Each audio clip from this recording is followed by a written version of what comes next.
ल आ के त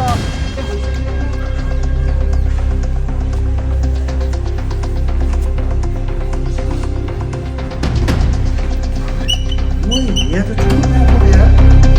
यहाँ पनि ठुलो अहिले त दोकानमा हुनुहुन्न जस्तो छ यार यहाँ त चुकुल लाग्दैन यार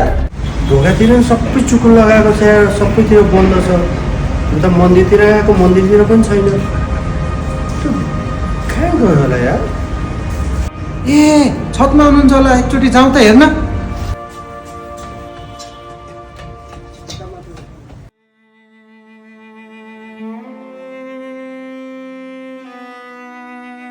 डाइदी दुख्छ मेरो हातमा मनमा बिचो मोबाइल किन स्विच अफ दाइ भाइ यहाँ पो बसिरहेको रहेछ यार कस्तो तर्साएको यार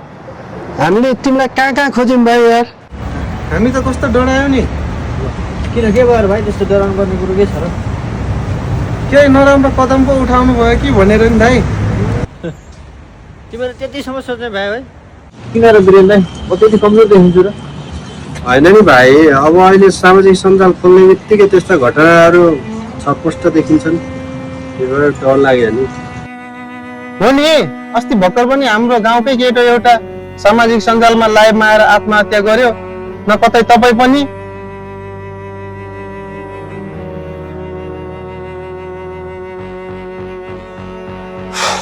के गर्नु दाइ प्रेमले मान्छेलाई साह्रै कमजोर बनाउँदो रहेछ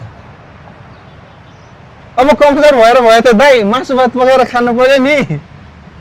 जाँगार चलेको दिन पकाएर पनि खाइदिन्छु नभए यत्तिकै बसिदिन्छु के गर्नु एक्लै बसी दिक्क लगाएर आउँछ या भाइ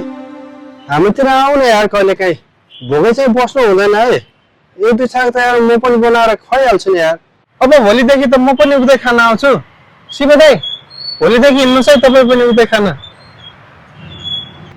या जति बेला पनि जिस्केको गर्छ मेरो माया त्यति कमजोर छ र भाइ त्यस्तो होइन म यो समाजलाई देखाउन चाहन्छु कि चोखो प्रेममा कति ऊर्जा हुन्छ भनेर चाहिँ म यो समाजमा छुट्टै आफ्नो पहिचान बनाउन चाहन्छु आजकल यो समाज एकदमै बेसुरे भएको छ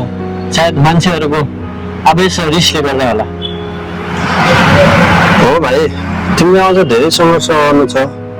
यो समाजका मान्छेहरूको अगाडि तिम्रो छुट्टै पहिचान बनाउनु छ यसमा हामी सबैको साथ सपोर्ट रहन्छ हुन्छ दाइ तपाईँहरू जस्तो साथी पाएकोले म आफूलाई गर्व महसुस गरिरहेको छु अझै तपाईँहरूको साथ पाइन्छ भन्ने आशा छ